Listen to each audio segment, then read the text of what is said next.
Welcome back mga katambalan, mga hot topic and issue pag-usapan natin. Update po tayo kay Alden Richard at kay Catherine Bernardo. Ayan, kagabi nga po ay dumalo itong si Alden Richard sa ginanap na BDO Annual Officers Meeting sa SMX Convention Center sa Mall of Asia.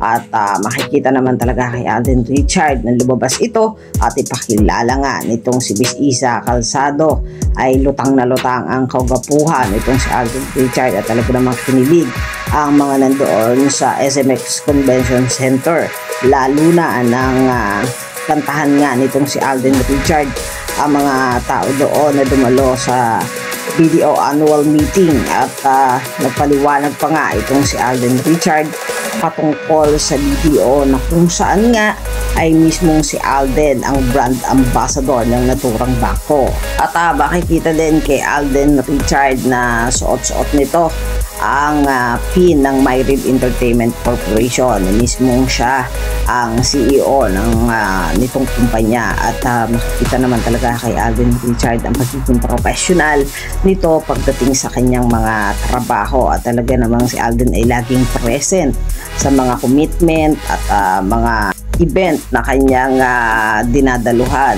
Lingid naman sa lahat na matapos nga ang pelikula nila ni Catherine Bernardo na Hello Love Again ay sunod-sunod na nga ang naging appointment schedule nitong si Alden Richard sa kanyang mga endorsement. Ang isa pa nga sa latest ngayon kay Catherine at Alden ay ang pagkapanalo muli ng kanilang pelikulang Hello Love Again na Box Office Hit Award at 2025 Manila International Film Festival. Ito nga ay collaboration ng GMA at ng ABS-CBN na kung saan nga ay kumita ng bilyon itong pelikula nila Alden Richard at talaga namang patok na patok sa masa ang tambalan nilang dalawa. Congratulations Kat and Alden Richard. Ayan, kayo mga katambalan, ano ang masasabi nyo? Mag-comment lang sa comment section at pag-usapan natin.